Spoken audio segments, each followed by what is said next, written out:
नमस्कार। आज हम बात करने वाले हैं हिंदी साहित्य के एक बहुत ही मजबूत और जरूरी निबंध की, जिसका नाम है परंपरा का मूल्यांकन, और इसे लिखा है रामविलास शर्मा ने। जानते हैं, ये निबंध हमें अपनी संस्कृति और साहित्य को देखने का, उसे समझने का एक बिल्कुल नया नजरिया देता है। तो चलिए सबसे पहले मिलते हैं इस शानदार निबंध के लेखक से। ये हैं रामविलास शर्मा जी, हिंदी साहित्य की दुनिया में एक बहुत बड़ा नाम, जिन्हें एक प्रगतिशील आलोचक के तौर पर जाना जाता है। देखिए, शर्मा जी अपनी बात की शुरुआत ही कितनी गहरी लाइन से करते हैं। वो कहते हैं कि अगर कोई साहित्य में बदलाव लाना चाहता है, कुछ क्रांतिकारी लिखना चाहता है, तो उसके लिए सबसे जरूरी क्या है? सबसे जरूरी है अपनी परंपरा को, अपने इतिहास को जानना। मतलब आप जड़ों को समझे बिना एक नया मजबूत पेड़ नहीं उगा सकते। तो इस पूरे निबंध को और अच्छे से समझने के लिए हमने अपनी बातचीत को इन 5 हिस्सों में बांटा है। सबसे पहले लेखक के बारे में जानेंगे, फिर समझेंगे कि ये परंपरा का मूल्यांकन आखिर है क्या। इसके बाद साहित्य और समाज का क्या रिश्ता है, साहित्य का रोल क्या है, और आखिर में देखेंगे कि इस पूरे पाठ से हमें क्या सीखने को मिलता है। तो ठीक है, शुरू करते हैं हमारे पहले हिस्से से। आइए जरा और करीब से जानते हैं कि रामविलास शर्मा कौन थे और उनका काम इतना ज्यादा महत्वपूर्ण क्यों माना जाता है। यहाँ उनके जीवन के कुछ खास पड़ाव दिए गए हैं।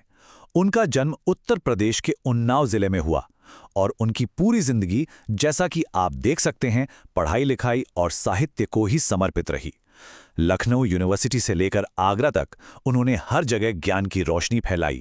अब एक जो बात शर्मा जी को बाकियों से अलग करती है, वो है साहित्य को देखने का उनका नजरिया। इसे प्रगतिशील आलोचना कहते हैं। इसका मतलब ये है कि वो साहित्य को सिर्फ अच्छा या बुरा नहीं कहते थे, बल्कि वो ये देखते थे कि कोई भी रचना समाज की सच्चाई, खासकर जो अमीर और गरीब के बीच का संघर्ष है, उसे कैसे दिखाती है। कह सकते हैं कि वो साहित्य के जरिए समाज का एक एक्सरे कर रहे थे। चलिए अब आते हैं निबंध के सबसे मुख्य विचार पर, परंपरा का मूल्यांकन। आखिर इसका असल में मतलब क्या है? क्या इसका मतलब है कि हम बस अपनी पुरानी चीजों की तारीफ करते रहें, या फिर इसका कोई और गहरा मतलब है? तो ये बहुत जरूरी बात है। परंपरा का मूल्यांकन करने का मतलब ये बिल्कुल नहीं है कि हम हर पुरानी बात को आंख बंद करके मान लें। नहीं, इसका मतलब है अपने साहित्य खजाने को ठीक से परखना और ये पहचानना कि कौन सा साहित्य आम लोगों के हक की बात करता है और कौन सा शोषक वर्ग के। शर्मा जी के लिए ना परंपरा कोई म्यूजियम में रखी हुई पुरानी बेजान चीज नहीं थी। वो इसे एक बहती हुई नदी की तरह देखते थे।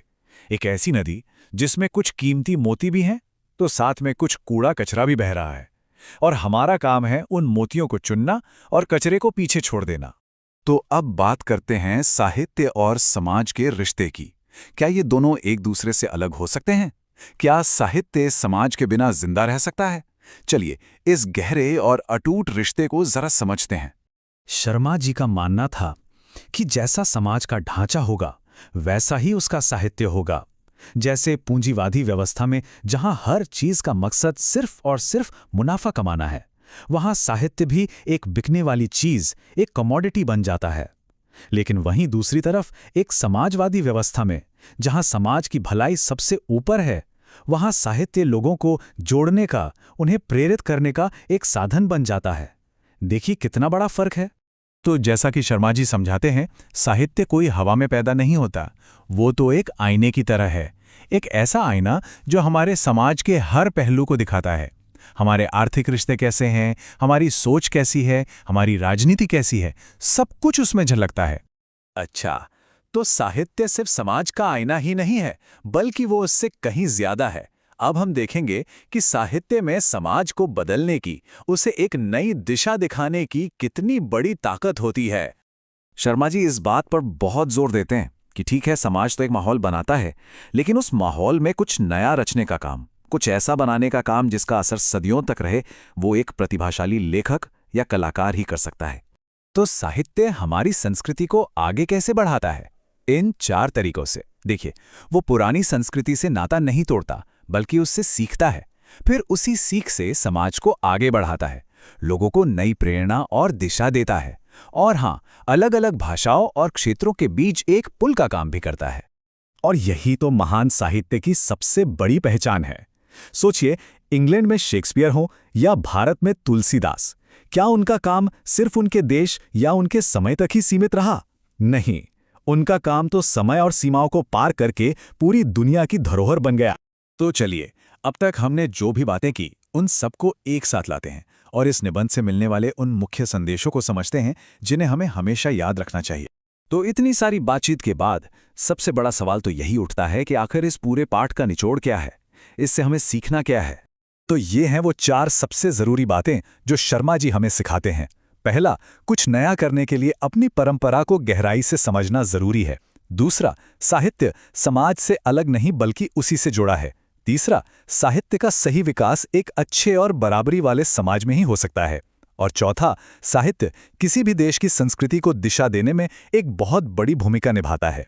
और अंत में शर्मा जी का ये निबंध हमें एक बहुत ही मजबूत बात याद दिलाता है कि साहित्य, लिटरेचर कोई अलग थलग चीज नहीं है। इसका सीधा और गहरा संबंध हम सबके पूरे जीवन से है, हमारी खुशियों से, हमारे दुखों से, हमारे संघर्षों से, हमारी उम्मीदों से। तो ये निबंध हमें एक आखिरी सवाल के साथ छोड़ जाता है। सोचिए, जिस तरह शर्मा जी ने साहित्य की परंपराओं को परखा, क्या हम भी अपनी संस्कृति और परंपराओं का मूल्यांकन कर सकते हैं?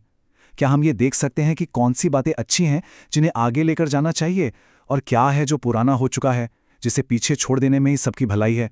इस पर जरूर सोचिएगा।